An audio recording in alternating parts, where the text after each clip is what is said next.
টি-20 বিশ্বকাপের ইতিহাসে প্রথমবারের মতো অপরাজিত দুই দল উঠল ফাইনালে।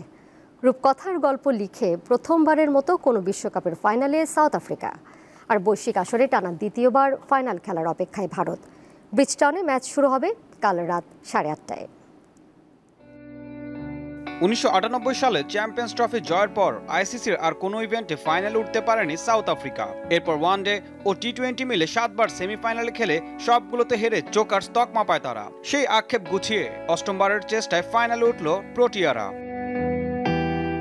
টি-20 বিশ্বকাপের নবম আসরে এখন পর্যন্ত অপরাজিত মার্করাম বাহিনী। তবে এই রাস্তাটা খুব সহজ ছিল না। গ্রুপ পর্বে শ্রীলঙ্কা, নেদারল্যান্ডস, বাংলাদেশ ও নেপালকে হারাতে বেশ বেগ পেতে হয়েছে তাদের। তবে সুপার 8-এ চিরচেনা ছন্দে ফিরে তারা হারিয়েছে দুই স্বাগতিক দেশ যুক্তরাষ্ট্র ও ওয়েস্ট ইন্ডিজ আর ইংল্যান্ডকে। অপ্রতিরোধ্য গতিতে এগিয়ে চলছে ভারতও।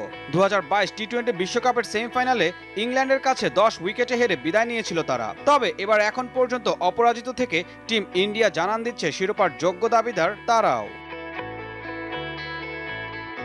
2014 সালের পর আবারও টি-20 বিশ্বকাপের ফাইনালে খেলবে ভারত। সেবার সাউথ আফ্রিকাকে হারিয়ে ফাইনালের নাম লিখিয়েছিল তারা। এবার প্রোটিয়াদের হারিয়ে আবার শিরোপা উঁচিয়ে ধরতে চাইবে প্রথম আসরের চ্যাম্পিয়নরা।